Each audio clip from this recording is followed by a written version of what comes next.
Vem com a gente, Brasil! Muito boa noite para você que está ligadinho no Gazeta Esportiva. Aliás, não só do Brasil, né? Porque o YouTube é mundial, então você que está assistindo a gente pelo YouTube, chegando aqui o nosso programa para chacoalhar a sua televisão, chacoalhar o seu final de tarde, alegrar o seu início de noite. E presta atenção na dupla que está comigo aqui no estúdio, dois grandes jornalistas. Ele, nosso comentarista, Alex Miller. Dois grandes, mais de 1,80 m, né? E nosso querido repórter Thiago Salazar. Boa noite.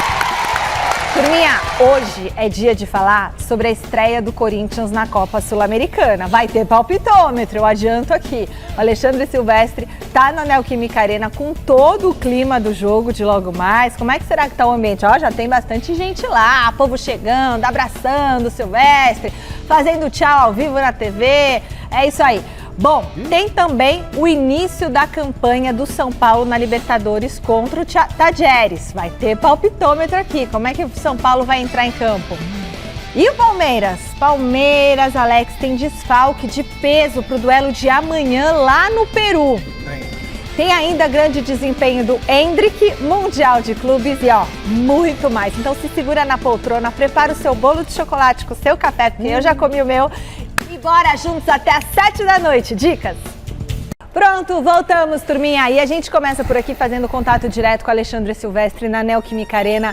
Boa noite, Silver! Saiu a escalação do Coringão? Boa noite, Michele, amigos, amigas, inimigos, simpatizantes. O reencontro da fiel torcida com o Timão, depois do título paulista semana passada aqui na Neoquímica, numa festa inesquecível e histórica. Corinthians já estreou no Brasileirão com empate, arrancando um pontinho lá do Bahia em Salvador, com o time praticamente todo reserva. E hoje começa a Sul-Americana. A única taça que falta na galeria do Alvinegro de Parque São Jorge é a Copa Sul-Americana, a força máxima disponível, 2 desfalques, o Hugo Souza, lesão grau 2 na coxa, lesão muscular, tá fora por tempo indeterminado, e o Rodrigo Garro, que foi tratado o joelho até na Espanha para tentar zerar essa tendinite patelar do joelho, pode até ficar ausente de jogos do Corinthians até depois do Super Mundial de Clubes lá pro final de julho, mas essa informação ainda não foi confirmada, mas especula-se que o tempo de retorno do Garro seja um pouco maior. Escalação para hoje, Michele, talvez mudando um pouquinho o sistema de jogo. Vamos lá, com o goleiro Donelli fazendo a função do Hugo Souza na meta alvinegra, o Mateuzinho de zagueiro, a dupla de zaga que tá dando certo aí, o Félix Torres, que não pode inventar moda nem fazer besteira, mas junto com o Gustavo Henrique tá funcionando, o lateral esquerdo do Corinthians, o Andileri, me fugiu o nome do argentino, firme lateral esquerdo. Que é o Bidu? É o Bidu hoje, perdão, saiu a escalação agora há pouco. Meio campo, Bidu então, Bidu, perdão, me confundi aqui. Meio campo do Corinthians, jogando com o Martínez, com o Ranieri e com Rodrigo Garro. Não vai entrar o Romero na função do Rodrigo Garro, podendo fazer ali também o meio campo. O Ranieri e o Carrilho e o Martínez, com o Romero voltando às vezes para fazer o meio campo. O Memphis Depay também podendo fazer ali um corredor central quando necessário. E o Yuri Alberto de centroavante. Esse o Corinthians um pouco modificado, com ausências, com o Bidu na lateral esquerda, sem o Garro, mas com o Romero no time, Michele.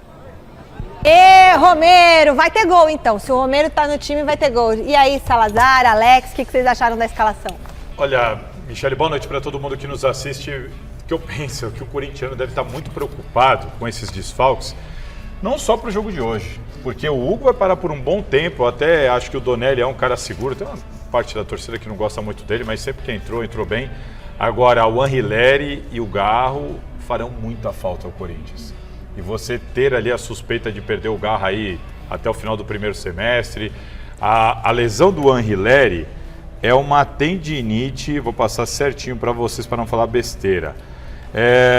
Tendinite no bíceps da coxa esquerda. A tendinite no músculo adutor aqui da frente da coxa.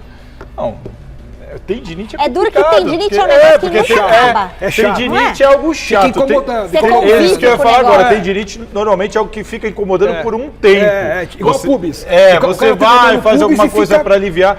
Então, assim, muita cara, coisa, são tendinite notícias também. preocupantes para o torcedor do Corinthians, porque nós estamos falando de caras fundamentais. Hugo, Garro e o Hilary, que caiu nesse time assim como uma luva. Sim. Penso eu que o corintiano deve estar muito preocupado e tem razões para isso. Para hoje, a escalação que o Silvestre trouxe é mais do que o suficiente para o Corinthians começar essa Sul-Americana com uma vitória, Wallace. Eu também acho, né? Eu também acho. Algumas pessoas imaginavam que o Igor Coronado também pudesse ter uma oportunidade com essa formação, Sim. mas o Ramon e o Emiliano preferiram colocar o Romero, que tem sido o substituto do Garro, né? Nas vezes que o Garro não jogou, o Romero foi o mais utilizado. E tem dado conta, E hein? tem dado conta. O Romero melhorou, assim, nos últimos tempos. Acho que tá mais tranquilo, sei lá. E... Mas pensa no lugar do Coronado. O É. Coronado foi contratado por um pacote de R$2 milhões por mês. Pois é, veio tá? lá da Arábia, lá, sei lá, do Catar. Se ele não jogar quando o Garro tá Pois machucado, seria o substituto natural, né?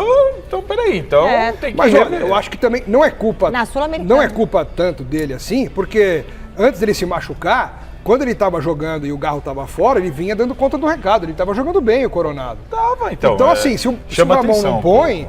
Não, assim, Ele vem de um período de lesão, mas já está recuperado, já vinha sendo relacionado. E se ele não entra num jogo desse, eu acho que é para ele mesmo parar para pensar no trabalho que ele está fazendo, nos treinamentos. a gente não vê os treinos. Né? Exatamente, não vê os treinamentos. O técnico pode ter a razão dele, então assim, é uma situação que eu acho que é pro Coronado parar para pensar no que está fazendo. Sim. E é claro que tem palpitômetro com a estreia do Timão na Sul-Americana. Eu peço licença para começar hoje. Certa, né? Olha. Nossa, ele meteu um. Pô, na final você falou quanto? 3-1, não foi? Sei lá que eu falei. Falou 3 na final. Mas o 1 eu acertei. Então vamos lá, pra Primeiro mim, jogo. Vamos lá, então. vamos ver. 1-0 Corinthians. Vai, Gol quem? do Romero. Ó. Vamos lá, Salazar. 2-0 Corinthians. Ó. Conservador. 2-0 Corinthians. Quem faz gol? Quem faz gol? É. Yuri Alberto e o Romero. Boa. E aí, Alex? 2-1 pro Corinthians. 2-1. Quem faz os dois? Gustavo Henrique de cabeça e Carrilho de fora da área. E o do Huracan? E o. Não, eu falo. Vai ser o Jimenez. Ó, boa. E o Alexandre Esse é o Silvestre. Jimenez, Qual é o seu palpite, Silver? Tá difícil. Hoje eu errei a escalação, pô. Então o palpite não sei se vou acertar. 2-1 Coringas. Corinthians. Coringão. Tô com trava-língua hoje, Michele. Tô ansioso, tô nervoso. O que você fala aí que a torcida te dá um peteleco, dá um Mexendo muito com o pedala. Abel, ele tá meio tenso. Beleza, turma, então tá certo. Então todo mundo apostou aqui no Corinthians, ninguém apostou no Huracan, O Huracan certo? tá uma brisinha hoje. O Huracan. Bom, quem também entra em campo logo mais é o São Paulo. Então a gente chama A pra Michele nem percebeu. conversa o quê? A brisinha? Porque o Huracan é furacão. Né? Ah, imagina, é verdade. Nossa, foi Bom, muito ruim. muito ruim isso aí. Vamos falar isso amanhã. Não desdenha antes, não. Entendeu? Porque senão os caras ouvem que é uma brisinha, chega o lá Corinthians tipo vai um atropelar o tufão. Huracan aí. Tá louco. Ó, Marina Buffon trazendo agora a provável escalação do Tricolor pra gente. Boa noite, A expectativa é de força máxima? Olá, Michele, boa noite para você, para todo mundo que está acompanhando a gente nessa quarta-feira. Pois é, né? O São Paulo vai estrear aí na fase de grupos da Libertadores, 9h30 da noite, contra o Talleres, lá em Córdoba, na Argentina. No Mário Kempis, um estádio que o São Paulo não tem muito boas recordações, mas espera quebrar tabu aí contra o time do Talleres. Força máxima diante daquilo que o Subeldia tem à disposição. A gente lembra que o Lucas Moura não está sendo relacionado, não jogou contra o Sport, nem sequer está treinando com o grupo, ele que está treinando, ele que está tratando, né, dores no joelho direito desde a semifinal contra o Palmeiras, deve estar à disposição daqui a algumas semanas ainda. A dúvida principal fica se Oscar vai estar entre os titulares ou não. Oscar, que não esteve em campo contra o Sport no último sábado, no empate em 0-0, mas treinou na terça-feira, na segunda fez também algumas atividades ali com os companheiros, viajou para a Argentina e fica então em dúvida se ele vai ser titular ou começa no banco de reservas. Vamos para uma provável escalação para depois vocês discutirem por aí se o Subeldia acerta ou não caso ele coloque esses 11 em campo. Então, o São Paulo deve ir a campo contra o Tadieres hoje com Rafael, Igor Vinícius, Arboleda, Alan Franco e o Wendel fechando ali a defesa, Luiz Gustavo, Oscar, o Marcos Antônio e Alisson e na frente Luciano, Ferreira e Caleri. Esses devem ser os 11 iniciais daí do técnico Luiz Subeldia. Lembrando, Caleri perdeu um pênalti no último final de semana, naquele 0-0 contra o Sport, mas deve ser mantido como titular sim, pelo menos foi essa a indicação que o próprio treinador deu na coletiva de imprensa. A dúvida então fica por conta do Oscar ou do Marcos Antônio. Marcos Antônio que foi o escolhido no último final de semana, quando o Oscar também ficou de fora. E aí, gente, o que vocês acham? E aí, dá para o São Paulo? Eu acho que o São Paulo vai ter muita dificuldade essa noite. O Tadieres é um time encardido, a torcida apaixonada, vai estar lotado o estádio. Não são aqueles jogos de Libertadores que você olha na televisão assim, tem meia dúzia de gato pingado na arquibancada. O Tadieres tem torcida de massa, tem uma torcida fanática, faz aquela pressão no estádio, que o São Paulo conhece bem e não tem boas lembranças. E, na minha opinião, eu já venho falando isso desde o ano passado. O São Paulo, obviamente, é um com o Lucas, outro sem o Lucas. Quando o Lucas não está, São Paulo é um time comum, principalmente quando o seu principal atacante vive um momento ruim, tem dificuldade de fazer gol, que é o Caleri. Então, só o Oscar não dá conta, não. Eu acho que o São Paulo vai ter muita dificuldade. Daqui a pouco você dá o palpite. Mas eu tô falando, né? Eu tô bem pessimista em relação a esse jogo. Pessimista. Pensando como o torcedor do São Paulo deve estar também. E o Olha, Salazar? a Marina disse o que a gente acha. Eu acho que o Zubeldia percebeu a besteira que ele fez na estreia do Campeonato Brasileiro. Porque a formação tática, se for assim, né? Se o São Paulo se confirmar essa formação tática e de escalação, o Zubeldia assumindo que fez besteira no Morumbi. No Morumbi ele colocou o time com 3 zagueiros, 3 volantes, 3 atacantes. Eu acho que eu nunca tinha visto isso. 3 zagueiros, 3 volantes, 3 atacantes, sem um meia armador. Ele tem o retorno do Oscar. Claro, o Oscar ficou de fora. Se o Oscar jogar, muda completamente a capacidade do São Paulo de fazer alguma coisa no jogo na parte do ataque. Mas você percebe que ele mudou tudo em volta do Oscar. Ele volta para a linha de 2 zagueiros, linha de 4 atrás, Oscar na frente, os 2 volantes, 3 atacantes, abre um pouco o Luciano, muda completamente um outro São Paulo. Completamente diferente, mais parecido com o São Paulo do segundo tempo. Então, para mim fica claro que o Zubeldia percebeu que fez besteira contra o Sport. Agora, como é que vai ser lá? Aí eu tô com o meu amigo aqui, viu? Vamos falar agora Pessimista? no palpitômetro. Palpitômetro pro São Paulo, Pachecão. Sobe o som. Vamos lá. Dessa vez quem começa é ele, Thiago Salazar. E aí, Salazar? O Tadieres é tudo isso aqui que o Alex falou, mas não vive grande fase. Se não me engano, nos últimos 5 jogos não ganhou nenhum. Tá em má fase lá. Mas jogo assim, no Sul-Americano, com o São Paulo nessa fase fora de casa, sem o Lucas, vai ser 2-0 pro Tadieres. Ai. Nossa, Ô, diretor, só pra mim meu palpite que eu esqueci. Eu acho que é igual, eu acho que é igual ao do Corinthians. Fala, Alex, e o seu? Eu tô pessimista, mas eu vou dar uma colher de chá pro São Paulo para fazer o chamado gol de honra. Vai ser 2-1 pro Tadieres. Depois aqui, 2-1 acabou pro com os Tadieres. caras. Pensei que você ia falar 4-0. 2-1 Tadieres. Sou eu ou é a Marina? Eu? Meu palpite é que apesar de tudo, apesar de ser lá, com a torcida, o Zubeldia não vai cair. 1-0 pro São Paulo, hein? 1-0 pro São Paulo. Olha, Gol do Oscar. gol do Oscar, tá bom. E agora, minha pergunta é pra você, Marina. Qual o seu palpite? Gente, também tô achando que vai ser um jogo bem difícil, independentemente aí da fase do Tadieres, sem gols, 0-0. 0-0. Bom, temos Seria ruim pro São Paulo. Seria bom pro São Paulo, hein? Temos todos os tipos. Vitória do Tadieres, Alguém vitória vai do São acertar Paulo a coluna, pelo menos. Alguém vai acertar a coluna. E valendo um carro, 0 quilômetros. Mas é um carro de 1960. É um carro que... Gol do Oscar, então, é isso? 0 quilômetros. Tá, gol do Oscar da linha de 3 pontos. Verdade, diretor, não valendo nada, valendo uma alegria aqui, valendo um chocolate que eu ganhei aqui do seu caboclo. Muito obrigada, meu querido, valendo um bis, tá bom? Agora, a fase de grupos da Libertadores começou ontem com a realização de 6 jogos. Os times brasileiros têm dominado as últimas edições da competição, mas a situação dos técnicos do nosso país não é tão positiva assim, né? Reportagem.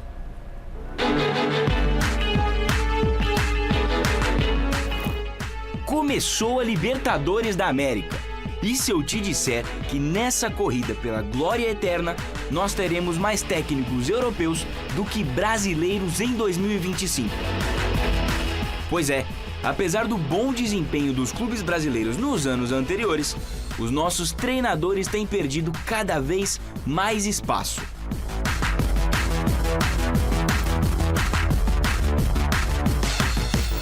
Liderando com muita folga a lista de países com mais técnicos na competição estão os argentinos, com 18 representantes.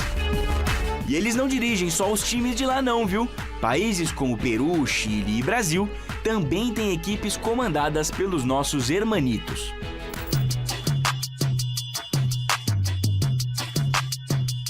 Em seguida aparecemos nós, os brasileiros, com Felipe Luiz, o técnico sensação do momento, que tem mais títulos do que derrotas no comando do Mengão. Roger Machado, que conseguiu trazer a Taça do Gauchão de volta ao Internacional, depois de 9 anos sem o título. E o Rogério Ceni, que depois de ser campeão estadual, sonha alto e quer continuar fazendo história com o esquadrão baiano. Direto do velho continente, a Espanha aparece com 2 nomes, Diego Merino, comandante do Carabobo, e Javier Rabanal, à frente do Independiente del Valle. O outro país europeu dessa lista é Portugal, que também tem 2 representantes, Abel Ferreira, velho conhecido da torcida do Verdão, e o recém-chegado a terras tupiniquins, Renato Paiva, que tem a complicadíssima missão de comandar o atual campeão da América, o Botafogo. Mas e aí? Qual será o motivo para os técnicos brasileiros estarem perdendo tanto espaço no mercado? Bom, essa pergunta eu jogo aí para vocês no estúdio. E aí, Salazar e Alex Miller? Nossa, eu acho que é uma série de fatores. Eu acho que não tem uma resposta assim, né, Alex? São consequências, Exatamente. né? Com o passar do tempo, as coisas foram acontecendo dessa forma. Algumas coisas foram se perdendo, outras mudando e outras não foram acompanhadas pelos técnicos brasileiros. Eu acho que é um pouquinho de... Nenhum se salva? Você acha Não tem. Eu tenho uma opinião, tem gente que não gosta, Fala. mas para mim o Tite se salva. Só o Tite? O Tite, para mim, há muitos anos, o Tite é o melhor técnico brasileiro e para mim continua sendo. Agora, nós vivemos um período de escassez, de dificuldade mesmo. E o Felipe Luiz do Flamengo? Tá começando agora, então, né? ele é promissor, né, Ele é Michele? promissor. Ele é promissor, extremamente promissor. Eu acho ele muito Mas ele bom. está começando e muito, quando você conversa com ele, em quem que ele se inspira? Em 2 técnicos. O Simeone, com quem ele trabalhou por muito tempo, e o Tite. Ele fala que ele tenta pegar o melhor dos 2. O Neymar fala que o técnico que mais gostou de trabalhar foi o Tite, que é o melhor técnico para ele. A gente escuta isso de muita gente. E a maneira como a gente assistiu os times dele jogarem, você tinha essa sensação. O Corinthians é o time mais europeu da América do Sul, lembra disso? Lembro. Porque era aquela coisa bem parecida mesmo. Eu acho que o Tite é quem conseguiu não se perder da tendência mundial, do que estava acontecendo, o que não aconteceu com a maioria dos técnicos brasileiros. Tite tem um lado paizão ali, que o Neymar segurou aquela bronca do Neymar. Lembra na época da seleção que deu aquele escândalo Mas eu acho que a questão da formação ele ajudou tática, bastante, os times do Tite tomam muito pouco gol. Corinthians era assim, seleção brasileira era assim. A defesa do Tite é... Gol, cara, isso é muito do treinamento, Tite. isso é capacidade, é competência, entendeu? Tá no sabático ainda, Tá. Ele não precisa, né? Ele vai pegar o que acha que ele vai ser quiser, legal para ele. O que ele achar que ele vai ser legal. Agora, eu acho que é uma série de fatores, só que eu acho que é algo assim, para os técnicos brasileiros se preocuparem. Isso tem um pouco a ver também com o trabalho que é feito com os técnicos. Existe o curso da CBF hoje, antigamente não existia, mas ele também não é um curso homologado, ele não tem a mesma graduação da FIFA ou da UEFA. Você Agora não consegue... tem que ter essa graduação. Se o cara fizer aqui, mesmo que ele faça o Pro da CBF, ele não consegue treinar um grande time europeu. Ele é obrigado a ir lá fazer o Pro da UEFA, para treinar um time de primeiro escalão da Europa. Então, por isso que eu falo aqui. Mas é só o curso que está faltando para o técnico brasileiro? Não é exatamente o que a gente começou a falar. Complexo, uma série de coisas que dá para fazer um debate, um programa. Dá para fazer um o programa Tite tem só um curso? disso. Será que o Tite tem? Tem. Alguns têm, eu acho. Alguns têm. O Abel tem, o Tite tem. Começaram já. Têm. Os técnicos brasileiros, de uns tempos pra cá, começaram já a se mexer. Não tá assim também todo mundo parado no tempo. Sim, Tem muitos o Rogério Ceni fez lá no começo. O Fernando Diniz fez também. Tá todo mundo se movimentando para poder recuperar esse terreno perdido e fazer com que o Brasil volte a ter uma representatividade no cenário mundial. Cara, o Vanderlei Luxemburgo... Lembra quando ele foi pro Real Madrid? O Luxemburgo foi pro Real Madrid, cara. Ele não foi à toa. Era os Galácticos, ele não caiu de paraquedas. Ele foi por um trabalho que ele realizou. E ele é bom pra caramba, cara. Muito bom. Era disparado o melhor jogador. Ele teve o Figo, não teve? Ele não treinou o Figo. Ele pegou os Galácticos. Zidane, ele pegava o Zidane. Vem cá, Zidane. Não sei o quê, não sei o quê, não sei o quê. É que ele acabou... E acho que tem também um pouquinho a questão da nossa parte aqui. A imprensa, isso é fato, a imprensa é muito mais paciente com os estrangeiros. Sem dúvida. Isso pesa contra os técnicos brasileiros. Sem dúvida. O técnico brasileiro, ele precisa dar resultado sob mais pressão e de maneira mais rápida do que os estrangeiros. Sem dúvida. A gente ia muito pro Japão também, né? Técnico é pro Japão. Deve estar indo ainda pro Japão. Foi, Oswaldo de Oliveira foi, alguns foram pra lá. Bom, vamos voltar a falar com o Silvestre. Tá lá na Neoquímica Arena. Silver Stallone, teve punição pra torcida do Corinthians, hein? Depois do que a gente viu lá na final, ou não? Teve, Michele, torcidas do Corinthians organizadas punidas por conta de uso de sinalizadores. Alguns fogos de artifício foram parar no gramado da Neoquímica no segundo jogo da decisão do Campeonato Paulista. Inclusive, meio que melou o jogo a partir daquela fumaça toda. A torcida do Corinthians literalmente entrou em campo, né? Mas houve sim uma punição pesada para 6 organizadas do Corinthians. Ministério Público sugeriu, a Federação Paulista acatou e a Polícia Militar executa a partir desta noite até o final do ano, até o final de 2025, em todos os jogos do Corinthians. Fora ou dentro de casa, no estado de São Paulo, a punição vale apenas para o estado de São Paulo, jurisdição da Federação Paulista de Futebol, e o clube pode ainda ser punido, dependendo aí dos auditores do STJD, uma punição financeira de R$100, dinheiro de pinga, até R$100.000, dinheiro de 2 pingas, mas o Corinthians pode perder mandos de campo ou jogar aqui na Neoquímica com portões fechados, mas isso ainda não foi definido pelo tribunal. O que está definido pelo tribunal é que as organizadas não podem participar dos jogos no estado de São Paulo. Punidas: Gaviões da Fiel, Camisa 12, Fiel Macabra, Estopim, Pavilhão 9 e Coringão Chopp. Detalhe, a punição não é para o torcedor. O torcedor pode entrar. O que não pode é usar a camisa da Gaviões, por exemplo, da torcida organizada, não vai ter faixa, sem instrumentos, mas as pessoas das organizadas podem sim frequentar as arquibancadas. Começa a valer a partir de hoje e vai até o final do ano, Michele. Jogos do Corinthians no estado de São Paulo, sem as torcidas organizadas vestidas com seus uniformes. É por aí. Beijo, a torcida tá empolgada aqui com a estreia do Timão, com desfalques, hein? Bidu na vaga do Andileri na lateral esquerda, o Donelli no gol, na do Hugo Souza, o Garro fora com a entrada do Romero por conta de lesões, jogadores baleados, mas o Corinthians mesmo assim forte contra o Huracan da Argentina, que está em quarto no campeonato local, 70% de aproveitamento na atual temporada, perdeu só um joguinho no campeonato argentino até aqui. Ô Silvestre, pede o grito da torcida aí, por favor, Silvestre. Vamos lá, junta, calma aí, vocês ficam, não, vem cá, vocês ficam me atrapalhando, agora vão tudo embora, pô, vamos lá, é o grito de guerra, vamos lá, 3, 2, 1, cantem o que vocês quiserem. Salve o Corinthians, o campeão dos campeões, eternamente, dentro dos nossos corações.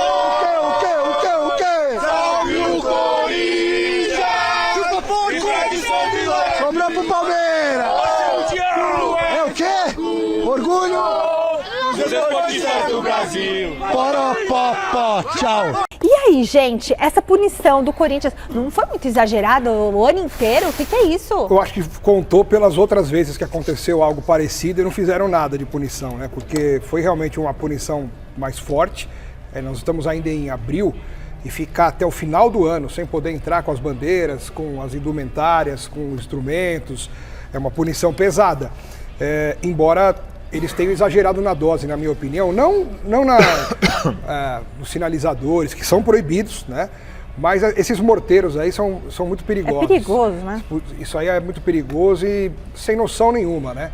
Então, a torcida do Corinthians meio que chutou o balde nessa hora em nome de ajudar o time a ser campeão, porque ali não tinha mais jogo. A torcida começou a parar o jogo junto com o time, começou a jogar coisa no campo, não só o morteiro, mas vários objetos foram atirados no gramado, copo de água, um monte de coisa que foi relatado na súmula do árbitro e uma punição tinha que acontecer.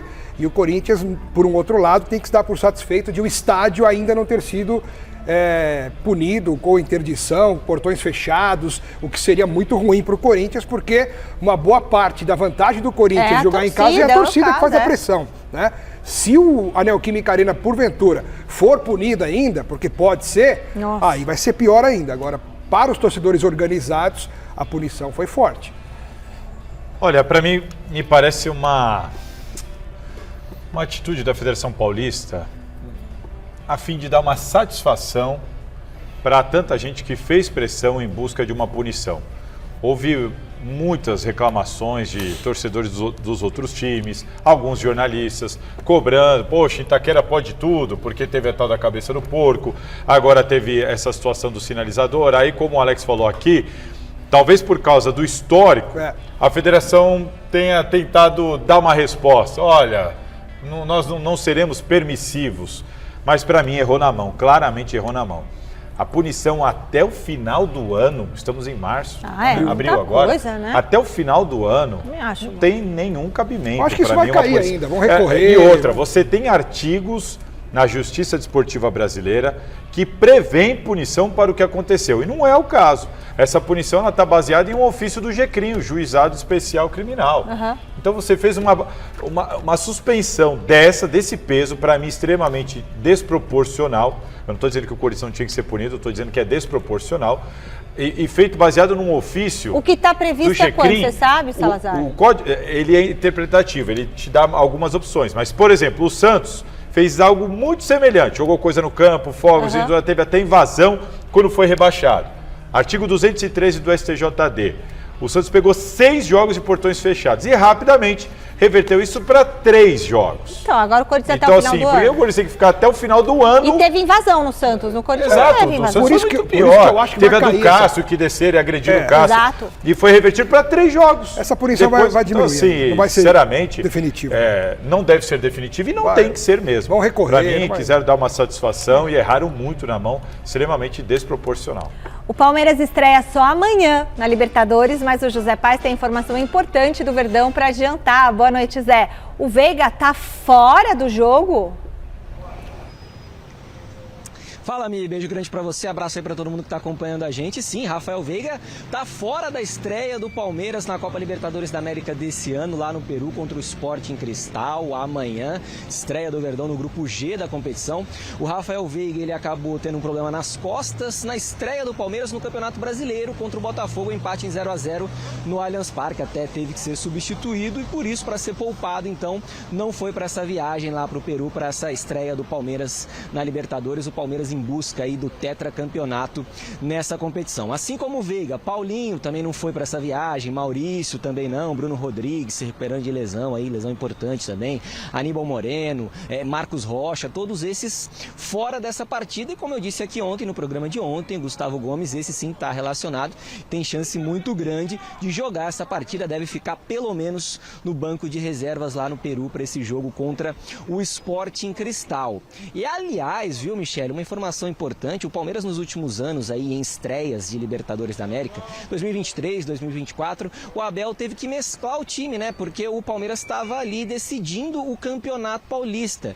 Em 2023 estreou contra o Bolívar fora de casa, perdeu por 3-1 com um time misto. Mesma coisa no ano passado, estreou contra o São Lourenço, acabou empatando em 1-1, estava ali em meio às finais do Paulistão contra o Santos. Esse ano não. final do Paulistão já passou, o Palmeiras já foi derrotado pelo Corinthians, já estreou no Campeonato Brasileiro e agora vai poder contar então com o que tem de melhor nessa partida o professor Abel Ferreira. Aliás, a FIFA esteve hoje no Allianz Parque, aqui bem pertinho da Academia de Futebol, inspecionando a grama sintética lá do Allianz Parque e renovou por mais um ano, até 2 de abril. Do ano que vem o certificado lá, então a grama sintética do Verdão está aprovada pela FIFA por mais um ano aí que o Palmeiras vai poder utilizar a sua grama sintética lá no Allianz Parque. Daqui a pouquinho eu retorno aqui direto da Academia de Futebol pra gente falar muito mais de Palmeiras ainda no programa de hoje, tá bom, Michele? E aí, o Veiga tá fora, Palmeiras vai jogar? Palmeiras sem o Veiga vai ter um desafio, porque tinha muita gente já cornetando o Veiga. Muita gente. De fato, o Veiga não tá no seu Coitado. melhor momento técnico. E eu fico pensando, se o Palmeiras jogar contra o Sporting Cristal e jogar bem sem o Veiga, vão começar a falar, ó, tá vendo? Não é possível. Então, mas tem muita gente falando que o Veiga deveria ir para o banco de reservas, que não faz mal para ninguém você pegar uma reserva e depois voltar mais forte. O problema é que não tem... foi bem na primeira fase do Paulistão? Não foi talvez o melhor jogador de participações em gol? Ele Participou com um monte de assistência, Ele teve várias gente. assistências. Foi uma defesa. A gente foi eleger o melhor da primeira fase. Foi o maior assistente. Muitos palmeirenses defendendo que o Veiga foi o melhor palmeirense da primeira fase. Perdeu o pênalti, o Salazar. Não, né? não é nem só Então, pelo nós estamos pênalti. falando de quantos Coitado. jogos? 3 Não é pelo jogos? pênalti. Não, mas é notório que o Veiga não está na sua melhor fase técnica. Ele, nos principais jogos, talvez sacrificado por posicionamentos, por pedidos do Abel, por questões táticas, ele fez funções que atrapalharam a liberdade dele para criar jogadas, mas realmente ele não criou tanto, né? Ele é o cara principal nesse aspecto. Então, assim, ele não vai jogar. Tem que ver o que o Abel vai fazer sem o Veiga, porque ele ainda não tem o Maurício. Quando o Veiga se machucou ano passado, o Maurício foi o substituto e jogou bem na função do Veiga. Só que o Maurício ainda não pode jogar. Então o Palmeiras não tem o Felipe Anderson, que talvez possa ganhar uma oportunidade de atuar ali. Ou mesmo o Estevão, que pode fazer esse meio-campo, ser o criador de jogadas, abrindo espaço para outro atacante, caso o Abel queira colocar um time ofensivo. Enfim, é um desfalque de peso, sem dúvida nenhuma, é um jogador decisivo, um jogador experiente, embora não viva o melhor da sua fase tecnicamente falando. Mas faz falta, sempre faz falta, um jogador desse quilate é ruim quando ele não está à disposição. No mais, vê o Gustavo Gomes, esse também tem que ver como é que volta, porque além de ele não jogar bem há bastante tempo, fisicamente não está no seu melhor. E o Palmeiras tem zagueiros hoje que vem jogando bem. O Mikael entrou bem, o Bruno Fux tem entrado muito bem e o Murilo é titular. Então, para o Gomes continuar, ele não pode jogar só com a história. Ele tem que mostrar futebol, porque se começar a comprometer, o Abel vai ter que mexer ali também. O Palmeiras só não vence o Sporting Cristal se ele perder para ele mesmo. Sim. Para essa crise, para esse momento, para se sentir pressionado. O Palmeiras, se jogar minimamente o que sabe, o que tem competência para jogar, o que o elenco fornece, ele ganha. Apesar da crise e tudo mais, ele é muito mais time, muito mais tarimbado nesse tipo de competição.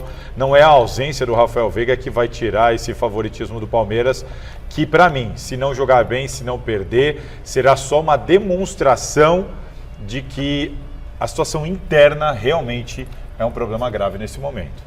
Bom, daqui a pouquinho tem o Jornal da Gazeta. Eu quero convidar todo mundo que está em casa para assistir, porque Fernanda Azevedo estará hoje no comando do jornal e ela adentrou o estúdio e ela está tão bonita, gente. Ela está tão bonita que eu não consegui prestar atenção em nada do que eles falaram aqui.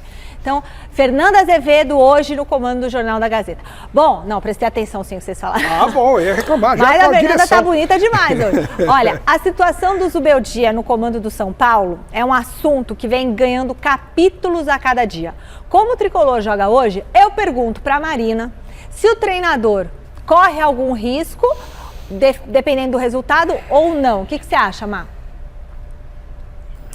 Então, né, Michele, essa história, como você disse, ganhando novos capítulos a cada partida aí do São Paulo, principalmente porque o Tricolor teve 20 dias aí para se preparar para o jogo do último sábado e um 0-0 no placar com perda de de pênalti pelo Caleri, mas mais do que isso, uma falta de evolução no time ali, independentemente se estava ou não com suas principais peças, casos do Oscar e do Lucas, enfim, corre risco sim, Michele, mas a depender não só de um placar mais elástico e também do desempenho do time. O que vem chamando bastante atenção é que os jogos do São Paulo, independentemente se a eliminação para o Palmeiras teve ou não aquele pênalti que foi bastante polêmico, tirando essa questão, os últimos jogos do São Paulo, no Paulistão principalmente, foram muito irregulares, jogos muito bons, outros jogos que fica difícil até de assistir. Então, os torcedores estão reclamando bastante desse ponto. Os jogos do São Paulo não apresentam evolução, não há uma evolução sob o comando do Subeldia, que vai fazer agora em abril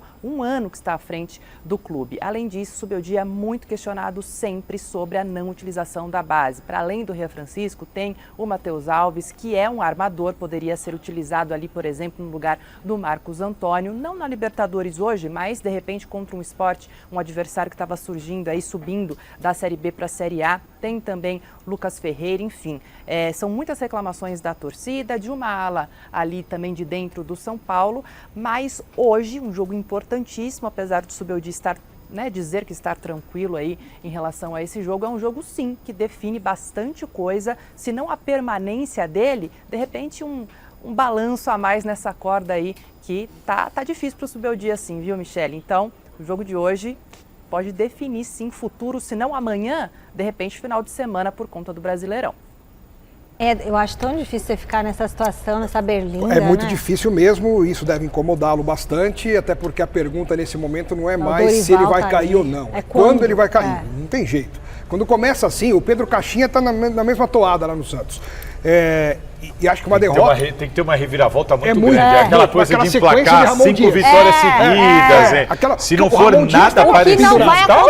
O Ramon Dias estava pendurado. O Ramon Dias ficou um jogo de semana embora. Foi contra o Santos na Neoquímica Arena, depois da eliminação da Libertadores. Exatamente. Perdesse aquele jogo, estava fora do país. Aí começou o Memphis, chegou, aí deu aquela virada. Exatamente. É só isso que pode salvar o Zubeldia e o Caixinha. Hoje é um jogo muito difícil. A gente palpitou aqui, a maioria deu derrota do São Paulo. E domingo... Eu não dei. Eu falei a maioria. Eu não dei. E domingo é o Atlético Mineiro fora. Então, assim, duas derrotas. Sem o Lucas. Sem o Lucas Moura. Que vai ficar fora um mês aí, pelo menos. O problema é que o São Paulo não está ganhando e não está jogando bem. E além de não estar jogando bem, muita coisa vai nas costas do Zubeldia por essa decisão, por exemplo, contra o Sport, de 3 zagueiros e 3 volantes. Colocar o Rian aos 47 do segundo tempo, só pelo protocolo da concussão, exatamente, senão não ia entrar. Então assim, ele também não está se ajudando. Novo contato com José Paes na Academia de Futebol.